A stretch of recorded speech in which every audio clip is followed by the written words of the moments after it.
থেকে ওঠো, জার্সি পরো, মাঠে যাও, রিগার্ডলেস যে টিমই হোক, বাজে পারফরমেন্স দাও, batting, bowling, fielding and specially জঘন্য ক্যাপ্টেন্সি দেখিয়ে সুন্দরভাবে কলকাতার মতো এত বড় একটা নামকে রিপ্রেজেন্ট করে বাস ভর্তি করে আবার হোটেলে ফেরত যাও। This is daily job for Kolkata night Riders against Delhi daredevils or other 7 teams.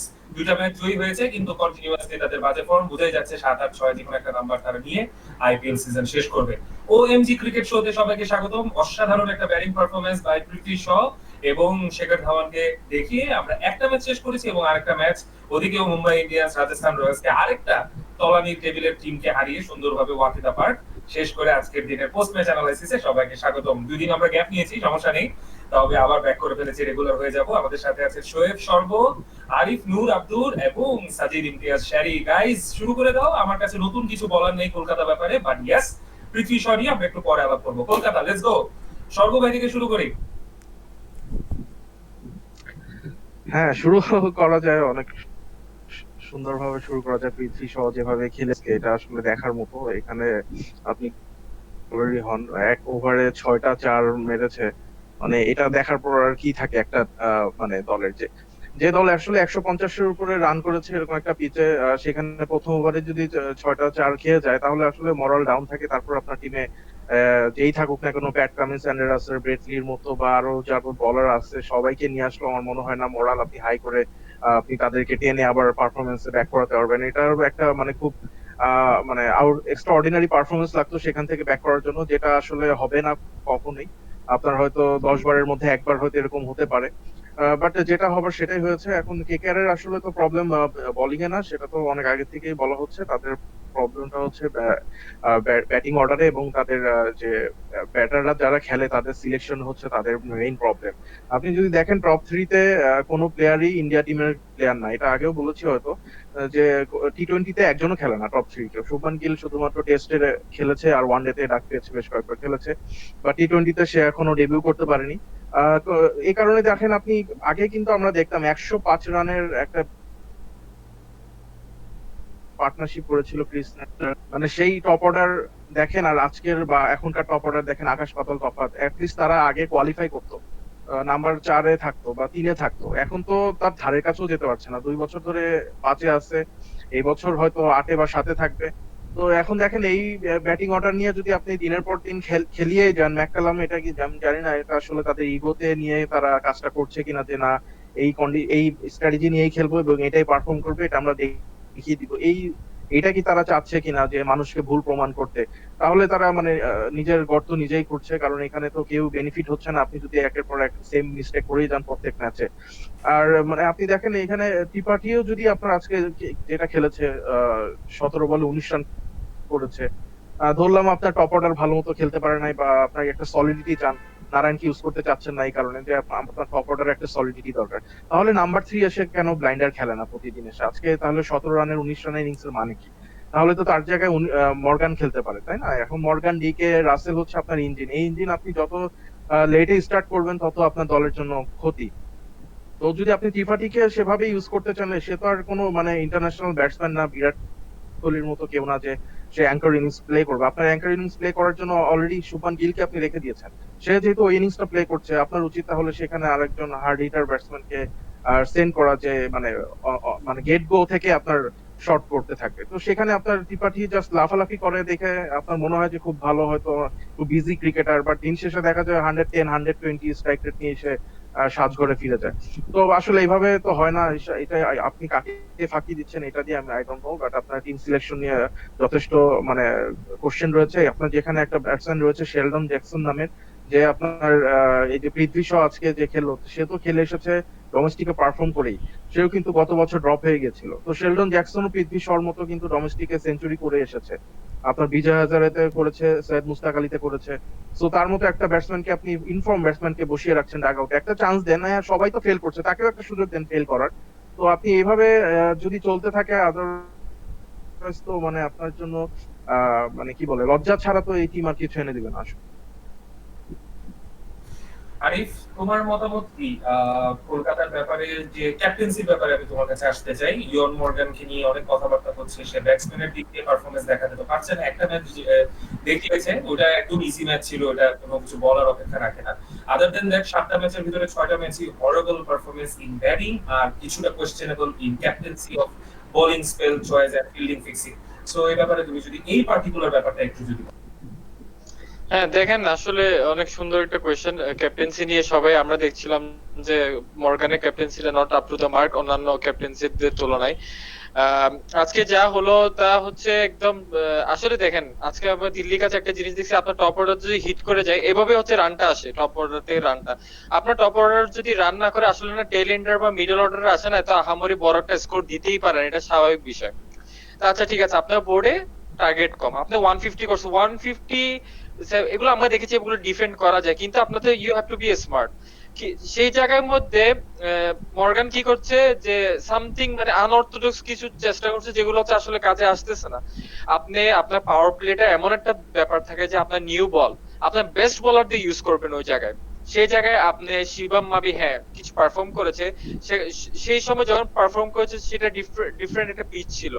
আজকে এসে আপনি আহমেদাবাদের মতো একটা স্টেডিয়ামে এসে আপনি যদি প্যাট কামিন্সের মতো ভালো নতুন বলে যারা ভালো আপনার ব্যাটসম্যানদেরকে একটু জ্বালাইতে পারবে, একটু হয়তো বা নিক হইতে পারবে, কট বিহাইন্ড হতে পারে, হয়তো বা একটু স্লোয়ার করে যদি একটু ক্যাচ উঠে দিতে পারে বা বোল্ড আউট হতে পারে। খুব সুন্দর ইয়র্কারে আউট করেছে সে ইয়াকে আপনার শেখর ধাওয়ানকে।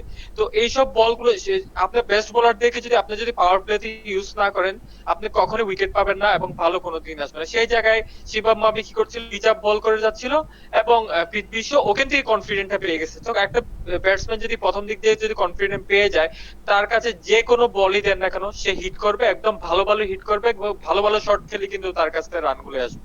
এক্স্যাক্টলি মর্গানের এই সব ধরনের বাজে ক্যাপ্টেন্সি কখন কি করবে আমি বুঝতে পারি না। সে দেখেছে যখন শিবম মাবি মার খেয়েছে পুরো ওভারে ছয়টাই চার, একটা ওয়াইড, সেই জায়গায় তার উচিত ছিল সাথে সাথে তার বেস্ট বোলারদের নিয়ে এসে ওই জায়গায় প্রেসার ক্রিয়েট করা। তার কি ছিল, বরুণ চক্রবর্তীকে নিয়ে এসেছে। কিছু করার নেই এখানে। আপনার ব্যাটসম্যান যখন কনফিডেন্ট পেয়ে যায়, এরকম 4টা 6 মারে, তাহলে 4টা 4 মারে সরি, তো সেই জায়গায় তার কাছে যেই বলে আসুক না কেন সে রান দিয়ে যাবে। এগুলোই কেপ্টেন। শেরি, তোমার কাছে আমার একটা প্রশ্ন, দুটো প্রশ্ন, ছোট ছোট দুটো প্রশ্ন। এক, এই বেস্ট 11টাকে যদি স্বর্গ ভাই একটা প্লেয়ারকে সাবস্টিটিউট করার কথা বলছিলেন, ইনক্লুডিং দ্যাট তুমি এটার সাথে অ্যাড করে দিও, এই বেস্ট 11 কে তুমি কিভাবে কি সাজেস্ট করতা যদি তুমি captain Hota, not like ইয়ন Morgan? এক কোশ্চেন। আর দুই নাম্বার কোশ্চেন হচ্ছে সাকিবের সাথে এখন তাহলে কলকাতার ইকুয়েশনটা কি? ইউ সলভ ইট, মানে তুমি তোমার অ্যানালাইসিস দিও না, ইকুয়েশনটা কি হতে পারে? আর 7টা ম্যাচ আছে, তাকে কি সুযোগ দেওয়া হবে? তাহলে এইখানে কি তার এই বেস্ট 11 এ কি কোনো জায়গা নেই? সে কি এমন কোন ভুল করে ফেলছে? সে কি এতই বাজে প্লেয়ার? ইকুয়েশনটা কি এই ওয়ার্স্ট টিমের সাথে? আজকে কলকাতা যে পারফরমেন্স দেখলাম, আর নতুন তো কিছু না, এটা ফার্স্ট অফ অল এটা নতুন কোনো পারফরমেন্স না। এবং যেটা স্বর্গভাই বললো, যদি আপনি এটা কন্টিনিউ করতেই থাকেন এটাই আপনার রেজাল্ট আসবে। দিন শেষে হয়তো কী হবে, আপনি হয়তো পাঞ্জাবকে একবার হারাতে পারেন আরেকবার, আর হয়তো বা আর যেহেতু একটু বাজে সময় যাচ্ছে, বিদেশি প্লেয়ারও নাই, আরকে হারাতে পারেন। এরপর তো আমি দেখি না আপনি আর কাকে হারাবেন। আর ভুলে যদি একটা বড় দলকে হারিয়ে দেন, যদি বড় দল দিন বাজে খেলে, তাহলে আদারওয়াইজ আর কোনো অপশন নেই যদি এই বেস্ট 11 টিল খেলে। আমি আজকে কলকাতা নিয়ে কথা বলতে চাচ্ছিলাম ইন আ সেন্স, কারণ আমার মনে হচ্ছে যে যখন আপনার ক্যাপ্টেন পারফর্ম করছে না, তখন আপনার ক্যাপ্টেনকে খেলানোর দরকার নেই, কারণ সে একজন বিদেশি কোঠায় খেলতেছে। সো আপনি আপনার একটা বিদেশি কোঠা নষ্ট করতেছেন। এক, এটা যদি ইন্ডিয়ান ক্যাপ্টেন হতো আমি মানতাম। কেন বলছি এই কথাটা? গৌতম গম্ভীর দুইটা আইপিএল উইনিং ক্যাপ্টেন, দিল্লিতে যখন ক্যাপ্টেন ছিল সে পারফর্ম করছিল না, তাকে বসিয়ে দিয়ে কি সিরাজকে ক্যাপ্টেন্সি দেওয়া হয়নি? হয়েছে তো। আই নো মর্গান ভালো ক্যাপ্টেন, আই নো মর্গান ভালো প্লেয়ার, পারছে না তো, পারফরমেন্স তো হচ্ছে না। আপনাকে তো একটু তাকে রেস্টও দিতে হতে পারে, কারণ আপনি খেলিয়ে আর কী করবেন? আপনার কি আর প্লে অফ খেলার ইচ্ছা নাই? আপনার কি প্লে অফ খেলার ইচ্ছা নেই? আমি যেটা বলবো কলকাতাকে এখন প্লিজ চেঞ্জ ইউর 11, যতটা আপনি ডায়নামিক করতে পারেন করেন। দরকার বলে আপনি ডিকেকে দিয়ে ওপেন করান, আপনার সাকিবকে নিয়ে আসেন, আপনার বেন কাটিংকে নিয়ে আসেন, মর্গানকে আপনি সরান, ডিকেকে ক্যাপ্টেন্সি দেন। আমি তো মনে বেশিরভাগ ডাগ আউট থেকে ম্যাককালামি ক্যাপ্টেন্সি করে, মর্গানের থেকে আমি তো বেশিরভাগ সময় ওই এসে অনেক কিছু সিগনাল দিচ্ছে, 3টা প্লেয়ার বাইরে দাও, 4টা প্লেয়ার পিছনে দাও। আমি তো নিজে ডাগ আউটে বসে দেখছি অনেক সিগনাল ম্যাককালাম দিচ্ছে। সো ক্যাপ্টেন তাহলে আমার মনে হচ্ছে মর্গান কি তার মতো খেলতে পারছে না? আমার এটা একটা কোয়েশ্চেন। আমার মনে হয় মর্গান ক্যাপ্টেন্সি এত বাজে হওয়ার কথা না, যেটা আমি কয়েকদিন ধরে দেখছি। আর ওর ফর্মের কারণে আমি খুবই কনসার্ন যে যেহেতু সে একটা বিদেশি কোঠায় খেলে, সে একটা বিদেশি প্লেয়ার, সে একটা বিদেশি জায়গা নষ্ট করতেছে। সো আমার মনে হয় ওর চেয়ে ভালো ভালো কিছু পারফর্মিং প্লেয়ার বসে আছে ডাগ আউটে, আমার মনে হয় তাদের ট্রাই করা উচিত। যদি এখন অলরেডি 7 ম্যাচ শেষ, এর মধ্যে আপনি কয় ম্যাচ দিচ্ছেন? 2 ম্যাচ, আপনার কাছে আর বাকি আছে 7 ম্যাচ। 7 ম্যাচের মধ্যে আপনার খেলতে হবে চেন্নাইয়ের সাথে, আপনার খেলতে হবে দিল্লির সাথে, আপনার খেলতে হবে আরসিবির সাথে, আপনার খেলতে হবে মুম্বাইয়ের সাথে। আমি 4টা ম্যাচ ধরলাম, ওর মধ্যে হয়তো একটা জিতবেন হায়েস্ট, এই টিম যদি খেলে হয়তো একটা জিতবেন, আপনি এখনই বুঝতে পারছেন কলকাতার কি হবে, একটা জিতবেন, আর জিততে পারেন পাঞ্জাবের সাথে, আর জিততে পারেন আরআরের সাথে, আর 5টা ম্যাচ জিতে কি আপনি প্লে অফ যাবেন? যাবেন না, সোজা কথা। অলরেডি তো 3টা টিম 10 পয়েন্ট নিয়ে উপরেই, আর মুম্বাই আজকে 8 পয়েন্ট হয়ে গেল। আপনি কি আর 3টা ম্যাচ জিতে যাবেন? যাবেন না। সো ট্রাই করেন নতুন কিছু। আপনি বুঝতেই পারছেন যদি আপনি এই টিম নিয়ে খেলতে থাকেন আপনি প্লে অফ খেলবেন, এটা for sure. So why not try different কিছু। দিকে কি আপনি ওপেন করান, শুভমান গিল নিতে সাথে হচ্ছে না, পাওয়ার প্লেতে 45 রানস, মানুষজন পাওয়ার প্লেতে এখন 70-71 রান নিয়ে নিচ্ছে। কালকে ঋতুরাজ গায়কোয়াড় আর ফাফ ডু মিলে কত রান নিয়ে নিল? 60 রান 75 রানে তো ইজিলি নিয়ে নিচ্ছে। হ্যাঁ মানে এই মাঠে না হলেও অ্যাটলিস্ট যেটা বলছি আর কি, যে অ্যাটলিস্ট নিতে তো পারছে, মানে পাওয়ার প্লেয়ার ইউজ তো করছে তারা। আপনি নারায়ণকে খেলছেন 5-এ, কি কেন নারায়ণ 5-এ খেলবে? যদি নারায়ণকে আপনি খেলানি, ওয়াই নারায়ণ 5-এ? নারায়ণ আপনার ফিল্ডিং রেস্ট্রিকশন পার হওয়ার পর নারায়ণ আপনার কি করবে ওখানে? আপনার যদি ফিল্ড রেস্ট্রিকশন সরে যায়, নারায়ণের পার্টটা কি হয়ে যাবে? নারায়ণ কি সাকিব? নারায়ণ কি বেন কাটিং? নারায়ণ কি আন্দ্রে রাসেল? নারায়ণের পার্টটা কি? নারায়ণ পার্ট আমি জানতাম ফিল্ড রেস্ট্রিকশন থাকবে, আপনি 6টা ওভার কাজে লাগানোর জন্য নারায়ণকে ব্যবহার করতে পারেন। তা আপনি নারায়ণকে এখানে কি হিসেবে ব্যবহার করছেন? 5 নাম্বার কি এখানে কি হচ্ছে? ওর রোলটা কি? আমাকে কেউ যদি বুঝাতে পারে যে নারায়ণের রোলটা কি। আর যদি সে যদি জাস্ট বলার হিসেবে খেলে তো ওয়াই নট মর্গান আগে যাচ্ছে না কেন? বা মর্গান আজকে আগে গেছে, তাহলে ডিকে কেন নারায়ণের জায়গায় গেল না? বা রাসেল কেন আরো উপরে উঠলো না?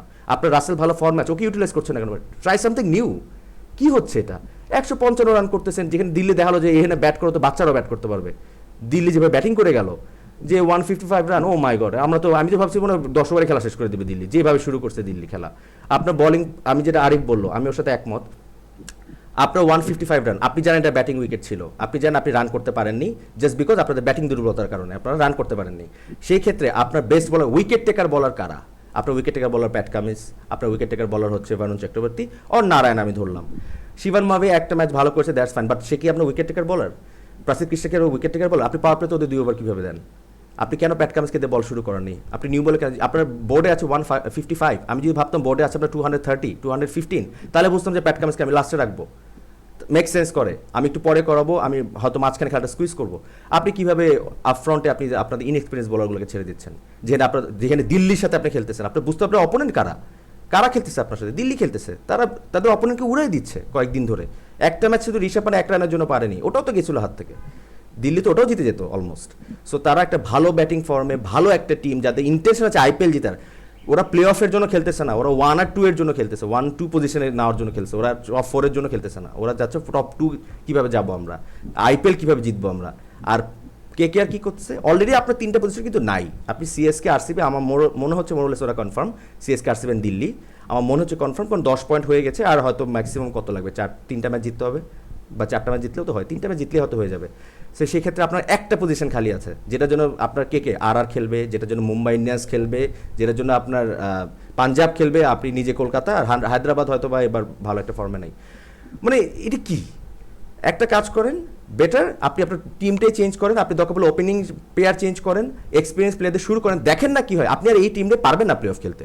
So try something new. দরকার পড়লে যদি মর্গান পারফর্ম হচ্ছে না, বসান, আপনি ডিকে কে দিয়ে ক্যাপ্টেন্সি দেন, ভাই তুমি করো, আমার একটা ফরেন স্লট আমার ব্লক হয়ে যাচ্ছে, আমার ক্যাপ্টেন এখন ফর্মে নেই, আই নো সে ভালো খেলে, বাট সে এখন ফর্মে নাই। আপনি তো ধোনি না, আপনি ধোনি হলে বুঝতে আপনি ক্যাপ্টেন কোটায় খেলতে পারতেন। ধোনি কিন্তু 25% ম্যাচ ফিল্ডিং দিয়ে ক্যাপ্টেন্সি দিয়ে বের করে দিয়ে আসে, আপনি তো ধোনিও না, আপনি তো ওই ক্যালিবারেরও কোনো ক্যাপ্টেন না। আপনি ওয়ার্ল্ড কাপ জিতছেন, দ্যাটস ফাইন, আপনি আপনার ভালো টিম নিয়ে ওয়ার্ল্ড কাপ জিততে পারেন। মাইকেল ক্লার্ককে তো আমি কখনো দেখিনি আইপিএল ক্যাপ্টেন্সি করতে, মাইকেল ক্লার্কও তো ওয়ার্ল্ড কাপ উইনিং ক্যাপ্টেন ছিল। সো সবাইকে দিয়ে সব নাও হতে পারে, আপনার এটা ডিফারেন্ট একটা বল গেম, আপনি ইন্ডিয়ান কন্ডিশনে আসছেন, এটা ডিফারেন্ট খেলা হতে পারে। আপনাদের হচ্ছে না যখন হচ্ছে না, নেক্সট ডে যখন অকশন হবে, নেক্সট যখন ভালো টিম আরেকটা নিয়ে আপনি নিজের মতো নেবেন, আপনি তখন ক্যাপ্টেন্সি করেন। আপনাদের পারফর্ম হচ্ছে না এখন, সো আপনি স্লটটা ওয়েস্ট করেন না, আপনি বেন কাটিংকে খেলান, আপনি নারায়ণ যদি রাখেন দ্যাটস ফাইন, বা নারায়ণ যদি মনে হচ্ছে না সাকিব হয়তো আমার 3-তে একটা কন্ট্রিবিউশন করবে, তো সাকিবকে খেলান। আমি তো বলছি না সাকিবকে খেলাতেই হবে, কিন্তু আপনার বেঞ্চে অনেকেই বসে আছে, অনেক ভালো ভালো প্লেয়ার বসে, আপনি ট্রাই তো করতেছেন না একজনকেও, আর আপনার অলরেডি সব ম্যাচ নাই।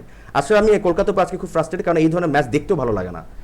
Literally there is nothing new. আচ্ছা, স্বর্গ ভাইয়ের কাছে আমি একটা বিষয় আসতে চাই, দেন আমরা কলকাতার বিষয়টা র‍্যাপ আপ করে দিব। স্বর্গ ভাই, সবাই সবার পয়েন্ট অ্যাড করেছে, তুমি হয়তোবা কিছু একমত, কিছু দ্বিমত, আমিও কিছু একমত, কিছু দ্বিমত।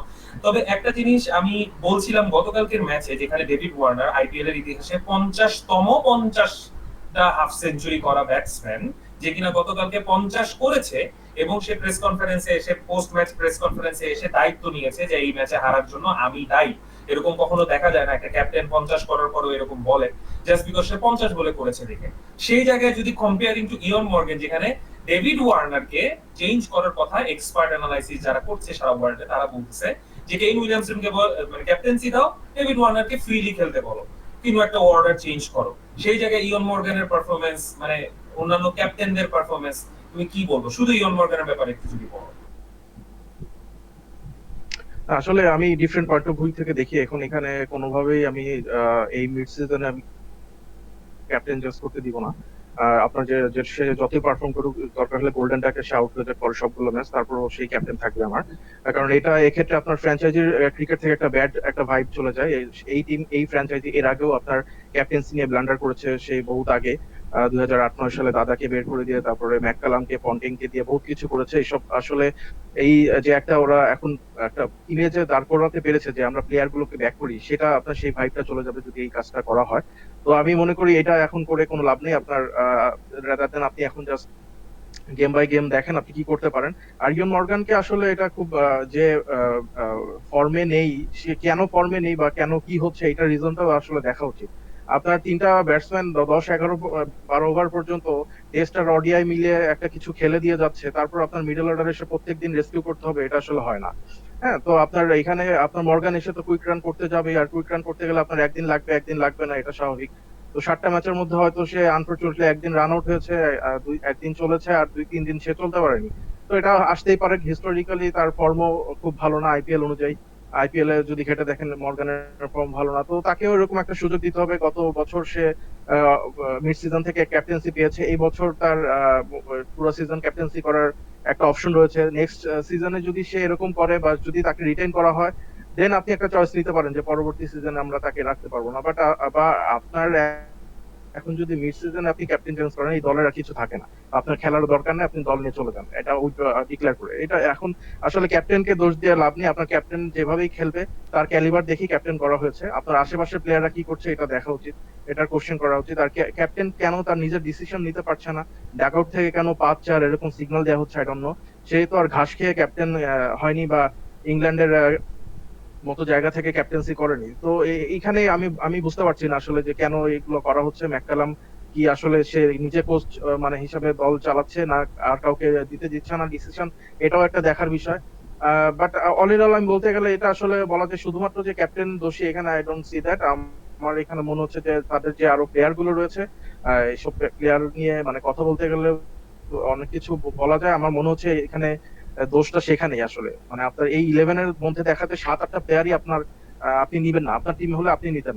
তো এইখানে এরকম একটা যদি দলের সিচুয়েশন আপনি থাকেন, তাহলে আর কি করবেন? খারাপ লাগছে আসলে যে আন্ড্রে রাসেলের মতো প্লেয়ার এরকম একটা টিমে পারফর্ম করছে। আজকে তার বার্থডে ছিল, সে ভালোই খেলে দিয়েছে, টেনে নিয়ে এসেছে, তারপরেও এরকম একটা হচ্ছে, প্রতিদিনই এরকম হচ্ছে, 2-3 বছর ধরেই হচ্ছে। সে টেনে নিয়ে আসতেছে, হয় ইদার ও টানে অথবা নারায়ণ টানে 1 বছর, দুইজনই গত 3-4 বছর হয়তো এমভিপি হয়েছে অল্টার করে। তো এরকমটাই দেখা যাচ্ছে, ওয়ান ম্যান শো হয়ে যাচ্ছে রাদার দেন আপনার দিল্লি, চেন্নাই বা আরসির মতো আপনার যে অ্যাজ এ টিম খেলবে তারা, সেটা হচ্ছে না আসলে। আর আমি বুঝতে জাস্ট পারছি। সরকারের সাথে একটু অ্যাড করবো এটাতে, ম্যাককালামের দিকে আঙ্গুল তোলা উচিত অবশ্যই। এটা অবশ্যই ম্যাককালাম থেকে আঙ্গুল তোলা উচিত। আমি জানি না তার গেম সেন্স কি, আমি জানি না সে কি প্ল্যান করে, তার টিম ম্যানেজমেন্ট কি করে, আমি জানি না। এটা যদি তার বেস্ট 11 হয়, এটা আসলে ডাউটফুল। তাদের ব্যাকআপ ওপেনার নাই, এটা আমি মা- আ- মানে হাউকাম, মানে আপনার ব্যাকআপ ওপেনার নেই। আমি যখন অপশন হয় আমি ভেবেছি হয়তো কোনো ব্যাকআপ ওপেনার হয়তো আছে, মেবি নারায়ণ বা নো, তাদের কোনো ব্যাকআপ ওপেনার নাই। মানে কিভাবে এটা একটা সম্ভব? আছে, টিমস এফর্ট আছে। হ্যাঁ, ও ধরেন ওটা ফাইন, ওটা আমি জানি না ও কেমন খেলে, আসলে ওর খেলাও আমি আসলে দেখিনি, এটা সত্যি কথা। বাট খেলবে না তো, ম্যাককালাম কোথায় আসছে? মানে আপনি এটা কি দল আমাকে একটু যদি বোঝান। মানে যেই দল পারফর্ম করছে না, আপনি সাকিবকে বার করেছেন, ঠিক আছে, সাকিব পারফর্ম করেনি, দ্যাটস ফাইন, 2 ম্যাচ ধরে। আপনার তো টিমে তো ওইটা যদি ইস্যু হয়, তাহলে আপনার টিমে 11 জনকে বের করে দেওয়া উচিত অনেক সেন্সে। আপনি লকি ফার্গুসনকে ট্রাই করেন, কেন ট্রাই করছেন না? আপনি লকি ফার্গুসনকে ট্রাই করেন, আপফ্রন্টে উইকেট এনে দিতে পারে। প্যাট কামিন্স, লকি ফার্গুসন দুইটা একটা ভালো ফায়ার পর, আপনি কেন ট্রাই করতেছেন না? আপনি নারায়ণের উপর পারসিস্ট কেন করে আছেন? আপনি তো ভারুণ চক্রবর্তী আছেই, আপনি একটা ইন্ডিয়ান স্পিনার নয় নেন, আপনি কুলদীপ যাদবকে কেন নিচ্ছেন না? আপনি টিমে কেন এই চেঞ্জটা হচ্ছে না? যেহেতু বলিং অ্যাটাক নিয়ে সমস্যা নেই, দ্যাটস ফাইন, আমি জানি কলকাতা বলিং অ্যাটাক খুবই ভালো নাকি বলা হচ্ছে, এত ভালো না, এটা ব্যাং অ্যাভারেজ একটা বলিং অ্যাটাক, ব্যাটিংটা হচ্ছে না, এটা হচ্ছে main issue. Why not Russell কেন আগে যাচ্ছে না? রাসেল আপনার ভালো ফর্ম আছে, একটু খেলে দেখ। মর্গানকে আরেকটা আগে পাঠান, সে 12 ওভার পর নামার পর যে সর্বভাই বললো, ইভেন পেট কামিন্সকে আগে পাঠালেও লাভ হয়। মানে আপনি জানেন যে মর্গান খেলতে পারছে না, 12 ওভার পর মর্গান খেলতে পারছে না, আপনার প্রত্যেকটা ওপেনার 3 জন মিলে 12 ওভার ওয়েস্ট করে দিয়ে আসতেছে। তাহলে আপনি বাদ দেন না তিনটাকে, ত্রিপাঠীকে নিচে সরায় দেন, খেলার না ত্রিপাঠীর দরকার না আমার ব্যাটসম্যান তো রানই হচ্ছে না, বড় প্যাট কামিন্স আগে খেলুক আরো। আমি যদি মর্গানকে আর উপর দিই, প্যাট কামিন্স একটু আগে নামবে, রাসেলটা আরো আগে নামতে পারবে। আপনার ঘুরে ফিরে রান 150, 140, 125, হোয়াট মানে এটা কি? আপনি তাহলে এই তিনজন রেখে আপনার কি হবে? শুভমান গিলের উপর আমি খুবই ফ্রাস্ট্রেটেড, মানে এটা আজকে 44 রান করছে, আপনার দেখতে পাবেন কতগুলো বল সে নষ্ট করছে, 38 বলে 44, 113 স্ট্রাইক রেট। এটা কোন ওপেনার খেলে? আপনি আপনি ইনএক্সপিরিয়েন্স ওপেনার কথা বলছেন, সব দলে দেখবেন একটা এক্সপিরিয়েন্স একটা ইনএক্সপিরিয়েন্স ওপেনার আছে, তাদের পারফরমেন্স দেখেন, আপনি পার্টিকেল দেখেন, ঋতুরাজ গায়কোয়াড় দেখেন, ওদের পারফরমেন্স দেখেন আপনি, ওদের সাথে একটা এক্সপিরিয়েন্স করে ব্যাটসম্যান। আমাদের এই কলকাতাতে দুইটাই ইনএক্সপিরিয়েন্স ব্যাটসম্যান, দুইটাই ইয়াং ট্যালেন্টও হান করতে পারেনি ঠিক মতো আসলে কলকাতা, যেটা আমার মনে হয় যে হয়তো তারা বৃথা চেষ্টা করে যাচ্ছে এদের কিনে চালাতে। এই বিষয় শেষ হবে না, আমাদের এই বিষয়টা রেস্ট নেওয়া উচিত। আমরা একটু দিল্লির দিকে আসতে চাই। আরিফ, তুমি দিল্লির ব্যাপারে, ব্যাটিং এর ব্যাপারে তুমি যদি একটু শর্ট অ্যানালাইসিস একটু করে দাও। পৃথ্বী শর অসাধারণ কামব্যাক, এবং তার ডোমেস্টিক যে আসলে এত পারফরমেন্স দেখিয়েছিল, এবং কথাবার্তা শোনা যাচ্ছিল যে সে আসছে আসছে আসছে, এবং এখন সে সূর্যের দর্শন দিয়েই দিল যে না, he had came back. So what about him? আসলে দেখেন, একটা জিনিস হচ্ছে কি, কিভাবে ওপেন করতে হয় আমার মনে হয় সবাইকে চোখে আঙ্গুল দিয়ে দেখিয়ে দিয়েছে পৃথ্বী শো, যে তুমি বল কিভাবে গ্যাপে শট খেলতে হয়। যখন আসলে স্বাভাবিক, এটা আমরা সবসময় দেখেছি, আপনি যদি ভালো ভালো শট খেলেন, আপনার না মানে বাজেভাবে আউট হওয়ার না মানে কোনো ধরনের ডাউটই থাকে না। আপনি একটা দেখেছেন হয়তো বা, সে শট খেলেছে একদম গ্যাপের মাঝখান থেকে, খুবই সুন্দর করে কিন্তু গেছে, কিন্তু একটু ইয়ারে ছিল বলটা, কিন্তু তাও কিন্তু গ্যাপে গেছে। কারণ কনফিডেন্টে এসে যায়, এটা স্বাভাবিক বিষয় যে আপনি যখন দেখবেন যে বল হিট করতেছেন, আপনার ব্যাটে বল না মানে লাগবেই, মানে ওটাই কনফিডেন্ট। কিভাবে টাইমিং করছিল ব্যাট গুলা, এবং এভাবে না যে ও খুব মানে ব্যাটের জোর দিয়ে খেলতেছিল, সুন্দর করে বল গুলো টাইম করছিল। তো এইসব ধরনের জিনিসগুলো না এজ এ ওপেনার এভাবেই খেলতে হবে। কারণ আদারওয়াইজ তুমি যদি টপ থেকে রান করে না আসো, কখনো না তোমার টিমের রান হবেই না, এটা একদম স্বাভাবিক বিষয়। এটা তুমি চেস করো আর টার্গেট দাও, এটা কখনোই এটা হবে না যদি তুমি যে টপ অর্ডার না খেলে। কারণ আদারওয়াইজ টপ অর্ডাররা হচ্ছে মানে জানে কিভাবে গ্যাপে খেলতে হয়, কিভাবে গ্যাপ দিয়ে শর্ট করে কিভাবে কভার ড্রাইভ করতে হয়, কিভাবে টাইম করে খেলতে হয়, এগুলো না ওপেনাররা ভালো, that's why they are opener. আর আদারওয়াইজ মিডল অর্ডারে যারা আছে তারা হচ্ছে আন্দি গুন্দি লাগাবে, ছক্কা হবে, গায়ের জোর দিয়ে মারবে, এটা হচ্ছে মিডল অর্ডারের কাজগুলো, এগুলোই করে। তো as a opener Prithvi show ওদের ইয়াং ট্যালেন্টে দেখা দিয়েছে। আজকে শুভমান গিল বলেন, তার ব্যাটসম্যান, তার অপোজিট তার ব্যাটসম্যানই খেলেছে, তাকে দেখিয়ে দিয়েছে যে কিভাবে ওপেন করতে হয়। আরো অন্যান্য যারা ওপেনার আছে যারা ওকে দেখে আরো শিখবে, যেমন ইয়াসুই জয়সওয়াল আছে, আজকে আমরা দেখেছি ওদের মতো ইয়াং যারা আছে, ওরা দেখবে যে কিভাবে খেলতে হয়, এজ এ ওপেনার কিভাবে খেলতে হয়, এটা পৃথ্বী শো দেখিয়ে দিয়েছে। আজকে শেখর ধাওয়ান একদম খুবই নিঃসন্দেহে খেলেছে, একদম খুব সুন্দর, ওকে স্ট্রাইক রোটেট করে দিচ্ছিল, কারণ ওর বল, ওর ব্যাট থেকে বল আসতেছিল। তো ইটস মানে এটা খুবই সুন্দর, আমার খুবই ভালো লেগেছে আজকে ওর ব্যাটিং দেখে। এবং আগেও সে দেখিয়েছে, দিল্লির আগেও সে রান করেছে, এভাবেই রানটা করেছে।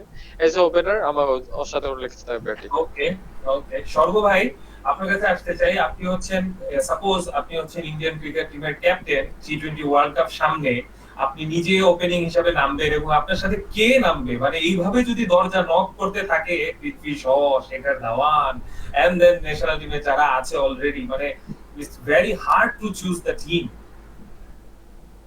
অ্যাবসলিউটলি, এটাই ইন্ডিয়ার জন্য খুব বড় একটা প্লাস পয়েন্ট, যে এরকম প্রতি বছরই আনক্যাপ প্লেয়ার গুলো আপনার এইভাবে এমন ভাবে খেলে যে আপনার মানে দে কাম নকিং দ্য ডোর, মানে এমন ভাবে আপনি তাদের ইগনোর করতে পারেন না আসলে। পরে একটা দলে দেখা যায় যে এরকম যেটা গত সিজনে, সরি গত সিরিজে যেটা দেখা গেল, এক ম্যাচ সুযোগ পেয়ে সূর্য কুমার যাদব 50 করলো, পরের ম্যাচে এসে ঈশান কিষান 50 করলো, মানে এরকম একটা সিচুয়েশন দেখা যাচ্ছে। তো আসলে এরকম ইন্ডিয়ান ক্রিকেট টিমের পাইপলাইনটা অনেক বোঝা যাচ্ছে অনেক শক্তিশালী। সো এটা আসলে গোয়িং ফরওয়ার্ড এখান থেকে আমরা নতুন কিছু চেহারাও হয়তো দেখতে পারবো টি20 ওয়ার্ল্ড কাপের জন্য। সো এরকম আরো বেশ কিছু আপনার যে ওপেনার রয়েছে, পাডিকাল বলেন, পৃথ্বী শো বলেন, সো এরাও আমার মনে হচ্ছে কন্টেনশনে চলে আসবে হয়তো। বা ইভেন ঋতুরাজ গায়কোয়াড়, সো সে যেভাবে আপনার ঋতুরাজ গায়কোয়াড় শুরু করেছে টুর্নামেন্টটা, তারপরে যেভাবে ব্যাক করেছে, সেটাও দেখার মতো। সো এরকম আপনার পৃথ্বী শো, গায়কোয়াড়, পাডিকাল, এরা আপনার আমার মনে হয় খুব তাড়াতাড়ি ইন্ডিয়া টিমের কন্টেনশনে চলে আসবে, এরকম যদি আর বেশ কিছুদিন খেলতে থাকে। So it's a good headache to have. আমি মনে করি বিরাট কোহলি বলেন, বোর্ডের জন্য এটা আসলে খুব ভালো একটা, মানে কি বলে যায়, ফিউচার তারা দেখতে পাচ্ছে এই টিমগুলোর মধ্যে, এই আনক্যাপ প্লেয়ার গুলোর মধ্যে। সো ইন্ডিয়া মানে অস্ট্রেলিয়ার মতোই একটা রুল করতে পারে একটা দর্শক, আমার মনে হয় এই ক্রিকেট খেলে। হ্যারি, মানে যেভাবে শেখর ধাওয়ান, পার্পল ক্যাপ, পৃথ্বী সহ স্বর্গ ভাই যেগুলো নামগুলো নিল, তুমিও জানো সেই নামগুলো সবগুলোই কমন নেম। রোহিত শর্মার উপর একটা বিশাল প্রেশার এখন, নাকি? না, রোহিত শর্মা আসলে কখনোই প্রেশার এরকম করে নেয় না। রোহিত শর্মা একটা class batsman, and I am sure Rohit Sharma এই টি-20 ওয়ার্ল্ড কাপে ইন্ডিয়ার ওপেন করবে অবশ্যই, সে যে এমনই খেলুক না কেন, কারণ form is temporary, class is permanent. So আর ইন্ডিয়াতেও খেলা, আমার মনে হয় রোহিত শর্মা ছাড়া কোনো অপশন নেই। বাট আমি একটু চিন্তা করছিলাম বিরাট কোহলি এবং রোহিত শর্মা টি-20তে আসলে ওপেন করার কথা, শিখর ধাওয়ান যে ফর্মে আছে, এটা না আবার একটা ইস্যু হয়ে যায় যে হয়তো সূর্যকুমার যাদবের উপর আবার একটা কোপ পড়ে গেল, যে বিরাট কোহলি হয়তো বলে আচ্ছা ঠিক আছে আমি তিনেই খেলি, আর শিকার যেহেতু এত ভালো ফর্ম আছে ওয়াই নট শিকারের রোহিত আবার ওপেন করুক। অথবা হতে পারে যে রোহিত শর্মা এবং শিখর ধাওয়ানের মধ্যে অল্টার করে ওপেনিং করানো যেতে পারে, হয়তো রোহিত শর্মা কয়েক ম্যাচ খারাপ খেলে হয়তো শিকার করলো। আর আই এম নট শিওর যে পৃথ্বী শ বা পার্টিকেল, ঋতুরাজ গায়কোয়াড় ওরা হয়তো স্কোয়াডে জায়গা পেলে একাদশে হয়তো ওয়ার্ল্ড কাপের সুযোগ পাবে না এখনও, কারণ ওরা এখনও ইয়াং আছে, আরও সময় আছে ওদের দেখানো পারফরমেন্স। বাট ইভেন দো তারা হচ্ছে ফিউচার, এটা যেটা স্বর্গ ভাই যেটা বললেন, অবশ্যই তারা আরে, ফিউচার। আমি চিন্তা করতেছি কেএল রাহুল কোথায় যাবে, মানে কোন এটা মানে কেএল রাহুল কিন্তু আসলে ওপেন টোপেনের জন্য মানে ওপেনের জন্য কিন্তু আসলে কম্পিটিশন নেই, অবশ্য ঋষভ পান্টের সাথে কিপার নিয়ে আসলে কম্পিটিশনে আছে, যে আসলে যে ঋষভ পান্টে কি খেলবে নাকি কেএল রাহুল খেলবে। ধোনি সরি মানে যেহেতু বিরাট কোহলি কেএল রাহুলকে অনেকবারই ব্যাক করেছে, হোপফুলি হয়তো ও খেলবে, বাট আমি আবারও সন্দেহ আছে, রাইডুকেও তো অনেকদিন ব্যাক করা হয়েছিল, সো রাইডু তো ওয়ার্ল্ড কাপ খেলেনি। সো হতে পারে যে কেএল রাহুলকে অনেকদিন ব্যাক করার পরে শেষ পর্যন্ত ঋষভ পান্ডে হয়তো ওয়ার্ল্ড কাপ খেলছে, কারণ ঋষভ পান্ডের পারফরমেন্স নিয়ে তো বলার কিছু নেই, এবং আমি ইমপ্রেস ওর ক্যাপ্টেন্সিতে, লিটারালি আমি ইমপ্রেস ওর ক্যাপ্টেন্সি। আই নো পন্টিংয়ের অনেক বড় হাত আছে, তারপর কিছু কিছু ডিসিশন বোঝা যায় যে ফিল্ডেও নিচ্ছে। ইভেন আজকে স্ট্র্যাটেজিক টাইম আউটে পৃথ্বী শকেও কি যেটা বোঝাচ্ছিল, এটা নিয়ে কমেন্টেটার অনেক হাসাহাসি করছিল যে পৃথ্বী শকে কি বোঝাচ্ছে, সে তো নিজেই তার ব্যাটিংয়ের কথা শোনে না, সে পৃথ্বী শকে কি বোঝাচ্ছে। বাট এই ধরনের এক্সফ্যাক্টেড টিমে থাকা দরকার, ইন্ডিয়া যদি টি-20 ওয়ার্ল্ড কাপ জিততে চায়, এই ধরেন ঋষভ পান্টের মতো একজন এক্সফ্যাক্টেড টিমে রাখা আসলেই দরকার। আর সেখানে শিখর ধাওয়ানের মতো একটা পারফর্মিং একটা প্লেয়ার, ও তো আসলে প্রমাণ করার জন্যই খেলছে আসলে আইপিএলটা, যে আমি টি-20 ওয়ার্ল্ড কাপে আমি যোগ্য ওপেন করার জন্য। সো ইন্ডিয়ার জন্য এটা আসলে বিশাল বড় একটা হেডেক। মানে 22টা বা তিনটা দলই তারা হয়তো ওয়ার্ল্ড কাপে দিতে পারে, ইন্ডিয়া 1, ইন্ডিয়া 2, ইন্ডিয়া 3 নামে, কারণ ওদের আসলে 3টা দল করার মতো অলরেডি প্লেয়ারও আছে। ইভেন বোলারদের কথা নাই বললাম, ব্যাটসম্যানের তো অভাব নেই, বলারও অনেক আছে। সো এই আবেশ খানের কথা বলি, হর্ষল প্যাটেল, খুব দারুণ কিছু ট্যালেন্ট, আর আগে থেকে তো আরও বোলার আগে থেকে ছিলই ওদের, ভুবনেশ্বর কুমার, আপনার জসপ্রীত বুমরা। সো যাই হোক, মানে খুব টাফ টিম এবার ইন্ডিয়া ও টি-20 ওয়ার্ল্ড কাপের জন্য, আনলেস ওরা যদি খারাপ দিন না যায়, মনে হয় না ওদের বিট করা এবার অনেকটা ডিফিকাল্ট হবে, আনলেস ওদের যদি সেমিফাইনালে কোনো টাফ দিন না যায় আর কি। মানে এখন মানে বিরাট কোহলি এই টেনশনে থাকবে যে ওই ভালো ফর্মের প্লেয়ার, মানে এই ক্লাসটা নিব না এই সেটটা নিব, এই সেটটা নিব না ওই সেটটা। যাই হোক, আসলে সর্বভাই যেটা বললো, it's a very sweet headache. Okay, let it be. দিল্লির জন্য দিল্লি একদমই দূরে নয়, ইজি খেলা। সারি যেটা বলেছিল যে দিল্লি 1-2 হওয়ার চ্যাম্পিয়নশিপে আছে, লাস্ট টাইম রানার্স আপ, অবশ্যই তারা এবারও চেষ্টা করবে, যদিও শ্রেয়াস আইয়ার নেই, নতুন একটা টিম নিয়ে তারা সুন্দরভাবে উঠে যাচ্ছে দর করে। আমরা এই ম্যাচ বাদ দিই, এই ম্যাচে একদম ইজি খেলা ছিল দিল্লির জন্য। এর আগের ম্যাচটাতে চলে যাই, যেটা আমাদের আরেকটা হোম বয় মুস্তাফিজুর রহমান রাজস্থানের হয়ে খেলছে, কিন্তু হারু টিমের মতোই অবস্থা, ম্যাচ আপ সিচুয়েশন। আজকে একটু স্টার্টিংটা ভালো ছিল, কিন্তু মুম্বাইয়ের জন্য walk in the park. Sherry, আমি আরিফের কাছে আসতে চাই, মুম্বাই যেহেতু সাপোর্ট করছে। আরিফ, মুম্বাইয়ের ব্যাটিং এই প্রথম তারা এসে চেস করেছে, তো তুমি কি চেসে সন্তুষ্ট, নাকি তাদের এরকম আরো ভালো করা উচিত? না, আসলে আজকে যে পরিমাণ জাসপ্রীত বুমরা প্রথম হাফে যে পরিমাণ বল দেখিয়েছে, মানে অসাধারণ। সে জানে যে রান হয়েছে, কিন্তু বোলিং দিয়ে আমি অনেক স্যাটিসফাই, যা যতটুকু বল করেছে। কিন্তু আজকে আমি আরো বেশি স্যাটিসফাই যখন আমি দেখেছি যে Quinton de Kock back in the form, এসে দেখি। তো এটা আমি আজকে খুবই হ্যাপি ছিলাম, কারণ আজকে এই প্রথম মুম্বাই চেস করে জিতেছে এবং এতগুলো রান চেস করে জিতেছে। প্রায় রোহিত শর্মা এবং কুইন্টন ডিকক যেভাবে হিট করছিল, প্রত্যেকটা ব্যাট দিল্লিতে খেলা ছিল, তো অসাধারণ লাগে, মানে প্রত্যেকটা জিনিস অসাধারণ ছিল। কিন্তু আজকে আমার জন্য এমন একটা অবস্থা ছিল, আমি আর এর দিকে একটু উইক পয়েন্ট ছিল আমার। দেখছিলাম যে আর অনেক মানে ভালো বল করুক, চাচ্ছিলাম যে মুস্তাফিজ একটু ছন্দে আসুক, কিন্তু কুইন্টন ডিকক অসাধারণ খেলেছে। পরবর্তীতে একটা জিনিস খুবই বাজে লেগেছে, যেটা হচ্ছে কুণাল পান্ডেকে হয়তোবা একটু চিন্তা করছে যে এতগুলো রান একটু ধরে খেলুক, হয়তোবা তখন এমন কোন ব্যাটসম্যান ছিল না যে যারা একটু ধরে খেলতে পারবে এরকম। কুণাল পান্ডে ওয়াজ গুড, ভালো ছিল, কিন্তু মুস্তাফিজের সেই ইয়র্কার বলের কারণে সে বুঝতেই পারলো না যে কিভাবে খেলবো, কারণ কুণাল পান্ডিয়া বোধহয় মুস্তাফিজকে আগে খেলে নাই। তো আমি আজকে খুবই হ্যাপি যে Mumbai Indians is back again in the form, যারা হয়তো বা প্লে অফ খেলবে আমার যেমন হচ্ছে। এভাবে যদি তারা যদি ডেডিকেশন দেখিয়ে যায়, কিছু রান ক্যারন পোলার্ডের থেকেও আমরা পেয়েছি, যদি এরকম যদি দেখিয়ে দেয় অবশ্যই তারা প্লে অফ খেলবে আশা করি ইনশাল্লাহ আর কি, এটাই বুঝতে পারছি। ব্যাটিংটা দেখে আমি খুবই স্যাটিসফাইড। ওকে, স্বর্গ ভাই, মুম্বাই রাজস্থানের ব্যাপারে নরমাল খেলা, নাথিং স্পেশাল ওভার দেয়ার, তুমি যদি কোনো কমেন্ট করতে চাও রিগার্ডিং রাজস্থান মুম্বাই তো ঠিক আছে, রাজস্থানের ব্যাপারে কি মনে হয়? রাজস্থানের ব্যাপারে কথা বলতে গেলে প্রথমে তো মুস্তাফিজের কথা বলতে হয়। আমি মনে করি খুবই আনফরচুনেট ছিল আজকে কি কুইন্টন ডিকক, মানে সে খুবই ফর্মে ছিল, সে ফর্মে থাকলে আসলে কোনো বলারই যাই বল করুক না কেন খুব মানে সে মারবেই, মার খাবে। আর সে একটু আনঅর্থোডক্স ভাবে খেলে, সো আপনি লাইন মেনটেন করে বল করলেও সে আপনার 360 শট গুলো আসলে আপনি কিভাবে ঠেকাবেন আসলে, আনলেস খুব মানে এক্সট্রাঅর্ডিনারি বল যদি না করেন বা ইয়র্কার না করেন কুইন্টন ডিককে আসলে আউট করা এরকম ফর্মে থাকা অবস্থায় খুবই টাফ হয়ে যায়। বাট মুস্তাফিজ আসলে আমি মনে করবো সে একটু খারাপ বোলিংও করেছে, আমার মনে হয় একটু অল ওভার দ্য প্লেস ছিল আপনার লাস্ট ওভারটা বাদে। আর আরেকটু হয়তো ভালো বল করতে পারতো, আদার দেন আপনার পিচ মানে শর্ট পিচে বলগুলো বা ব্যাক অফ দ্য লেন্থে একটু ট্রাই করতে পারতো। এমন মনে হচ্ছে যে আপনার একটু শর্ট বেশি করে ফেলেছে বলগুলো, তো যার ফলে খুব ইজি হয়ে গেছে ব্যাটসম্যানদের জন্য। আমার মনে হয় তার একটু ইয়র্কার ট্রাই করা একটু আরেকটু প্রয়োজন ছিল। অন্যান্য যে বলার গুলো দেখেন আপনার কিন্তু খুব সুন্দরভাবে ইয়র্কার নেইল করছে, আজকে দেখেন প্যাট কামিন্স এই মরা ম্যাচে খুব ভালোই ট্রাই করেছে। ইভেন আদার দেন আপনার কাগিজো রাবাদা বলেন এই তারপরে এর আগে আরো যে কয়েকটা বলার রয়েছে যারা এখনকার আইপিএল এ খুব ভালো দাপিয়ে বেড়াচ্ছে, তাদের মতো যদি পারফর্ম করতে হয় একটু ইয়র্কার গুলো নেইল করা শিখতে হবে তার। তো এটাই আমি আশা করব তার কাছ থেকে। আর আর যেটা বলা হয় রাজস্থানের মানে এমনি তাদের টিমের যে কি প্লেয়ার গুলো সেগুলো চলে গেছে, সেই টিম নিয়ে ছাড়া এখন যে যা খেলতেছে এটাই বেশি তাদের কাছ থেকে। তো তার যে টিম আছে সেটা নিয়েও কেকার থেকে ভালো খেলতেছে, এর থেকে বেশি আমার মনে হয় না আর কিছু চাওয়ার থাকতে পারে তাদের ফ্যান্স বলেন বা তাদের ম্যানেজমেন্টে বলেন।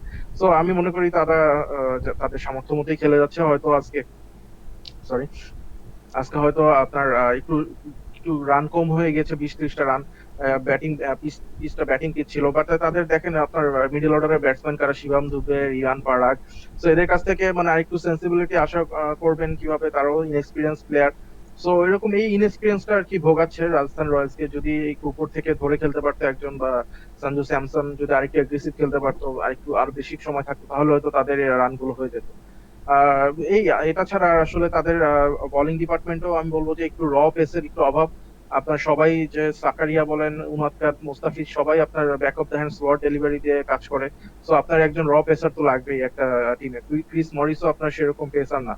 তো এইটার জন্য আমি মনে করি তাদের ডেফিনেটলি একটু দেখা দরকার যে তাদের যদি ইন্ডিয়ান বলার থাকে এরকম কেউ যে আপনার র পেস দিয়ে বল করতে পারে, 145-46 আসবে, তো তাদেরকে একটু ট্রাই করা উচিত। কারণ আপনার তিনটাই সেম কোয়ালিটির বলার বা সেম ধরনের তার স্কিল ইউজ করে বল করে থাকে।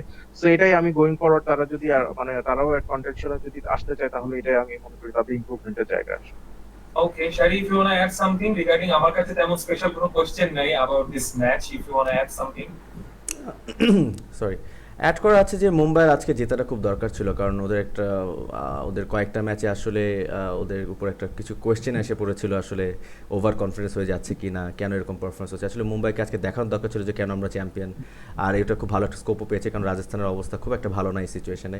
অ্যান্ড আমি স্বর্গ ভাই এবং আরিফের সাথে অনেক ক্ষেত্রে একমত যে আর কাছ থেকে এর চেয়ে বেশি আর কি এক্সপেক্ট করা যাবে, কারণ অ্যাজ এ টিম হিসাবে ওরা যথেষ্ট এখন আসলে বলা যায় ওই ধরনের সাপোর্টটা ওদের কাছে নেই, ফরেন প্লেয়ারের সাপোর্টটা ওদের কাছে নেই। ইভেন একটা ফরেন প্লেয়ার যদি আজকে ইনজুর্ড হয়, ওদের হয়তো 3টা ফরেন প্লেয়ার নিয়ে খেলতে হবে, 2টা ফরেন প্লেয়ার যদি ইনজুর্ড হয় তাহলে 2টা ফরেন প্লেয়ার নিয়ে খেলতে হবে, অনেকটা এইরকম অবস্থা তাদের।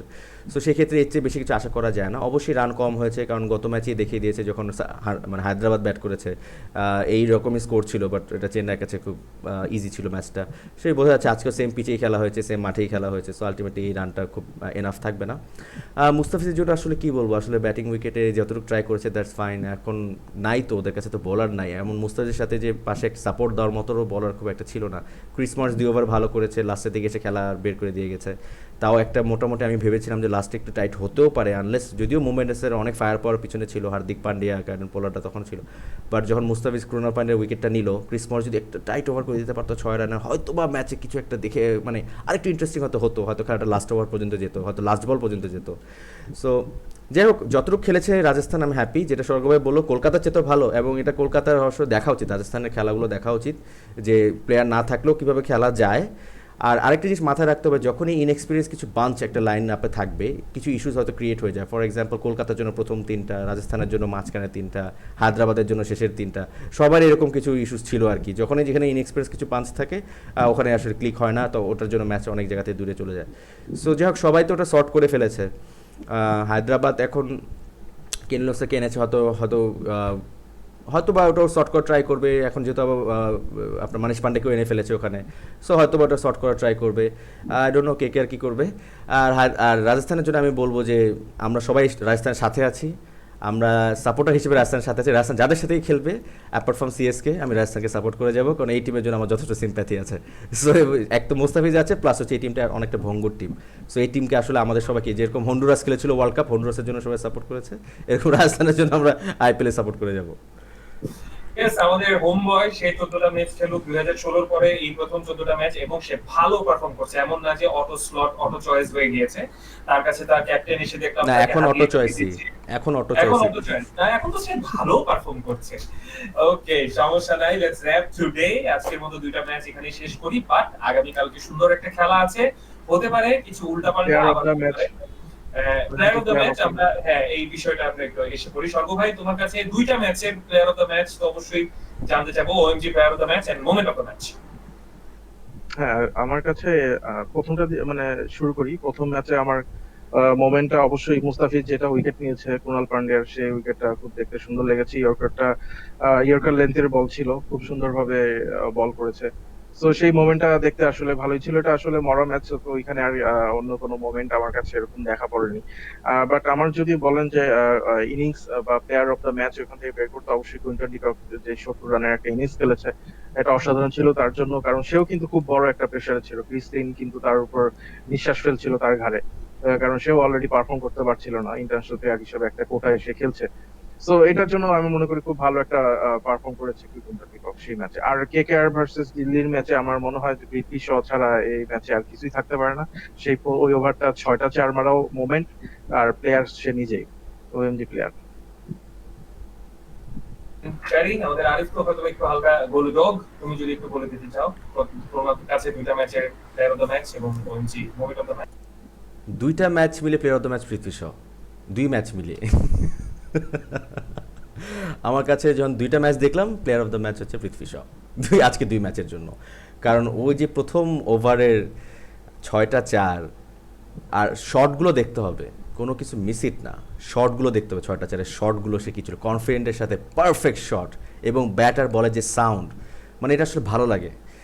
পৃথ্বী শ আমার দেশের কেউ না, কিন্তু অ্যাজ এ ব্যাটসম্যান হিসেবে যখন কাউকে দেখি এরকম শট খেলতে, ইভেন বিরাট কোহলি যখন খেলে, আমি কিন্তু সবসময় প্রশংসা করি যে ওয়াও হোয়াট আ শট। মানে একটা ভিতরতে খুশি আসে, ক্রিকেট খেলা দেখি তো অনেক বছর ধরে, একটা খুশি আসে যে ব্যাটসম্যান যখন শটগুলো দেখি, যখন একটা কাভার ড্রাইভ করে, যে আমার অপোনেন্ট দলে হয়তো আমার পছন্দের দল না, তারপর আমি ওয়াও বলে উঠি যে wow what a shot.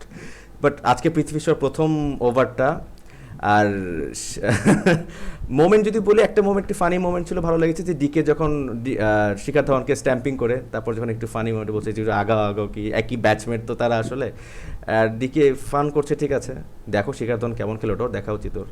So ঠিক আছে, ওটা একটা মোমেন্ট ছিল। আর 2 ম্যাচ মিলে পৃথ্বী শ। জাস্ট অ্যাড করছি, আমার কাছে আরেকটা জিনিসও ভালো লেগেছে, ওই রাবাদাকে 3টা 6 মেরেছে আন্ড্রে রাসেল, তো দেখতে অনেক বৈশাখিক একটা আনন্দ পেয়েছে।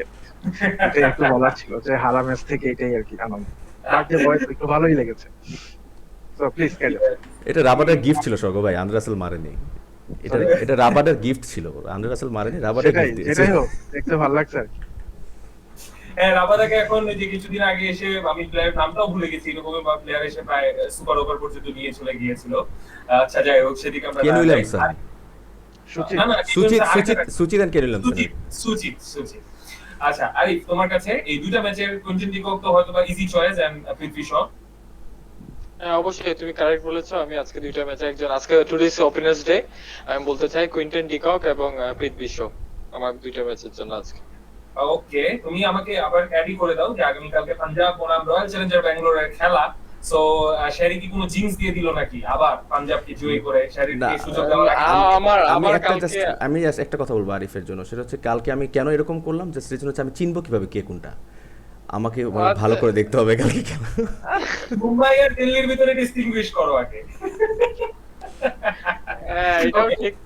কালকে কে জিতবে? হ্যাঁ কালকে একদম আমি একদম কাঁচা কলম একদম বলতে চাই কালকে আরসিবি জিতবে, কারণ আদারওয়াইজ যারা যে ছন্দে আছে, কারণ এমন একটা আরসিবি এমন একটা পজিশনে গেছে, আমি অন্যান্য টিমদের সাথে যদি মুম্বাইয়ের সাথে খেলা হয়, আমার কেন জানি ম্যাক্সওয়েল আর এবি ডিভিলিয়ার্স এর মানে ওরা যদি অন্য কোনো ব্যাটসম্যান না থাকে, এই দুইজন যদি খেলো, আমার কেন জানি ভয় করছে যে সবকিছু ওদের থেকে আসতেছে আর কি। অবশ্যই সিএসকে বিরুদ্ধে ওরা তো ভালো করতে পারে নাই, কিন্তু আশা করি পাঞ্জাবের যে ইজি ম্যাচ, ইজি উইন কালকে ওদের জন্য। ওকে, স্বর্গ ভাই, চিকু কি কালকে আবার পা কেটে ফেলবে নাকি? আমার মনে হচ্ছে হবে আগামীকাল, এই কারণে আমি পাঞ্জাবকে ব্যাক করছি কালকে। সো আমার মনে হচ্ছে যে কে এল রাহুল, ডেভিড মালান আমার কালকে আসতে পারে। আমি খুব অধীর আগ্রহে বসে আছি তার খেলা দেখার জন্য। আর নিচের দিক থেকে আমার মনে হচ্ছে তারা বোলিংও খুব ভালো করেছে গত ম্যাচে কেকেআর এর সাথে। এই আপনার ডিউ ছিল মাঠে, তারপরেও খুব ভালোই মোটামুটি বল করে গিয়েছে। সো আমার মনে হচ্ছে কালকে আরসিবি পঁচাশি মুখে পা একবার কাটতেই পারে আগামীকাল। Harry, looking forward to the team of RCB, Chennai এবং মুম্বাই। ইন্ডিয়ান ন্যাশনাল টিমের প্রায় সবগুলো বলারই এই তিনটা দলের কাছে, মানে মেইন ইনফর্ম টপ 11 প্লেয়ারের সবগুলা বলারই ও এই তিনটা টিমের কাছে। And বিরাট কোহলির কাছে কাইন্ড অফ লাইক তিনটা বলার, রোহিত শর্মার কাছে তিনটা বলার আছে, বা দুইটা ইনফর্ম, আর বিরাট কোহলির কাছে তিনটাই। এখন স্যানি বসে আছে, অবস্থা এমন অবস্থা হয়ে গিয়েছে। সো রয়্যাল চ্যালেঞ্জার ব্যাঙ্গালোরের কাছে কাইন্ড অফ লাইক বেশি সুখে অতি সুখে কাতর হয়ে কালকে না আবার বাকি দেখেন।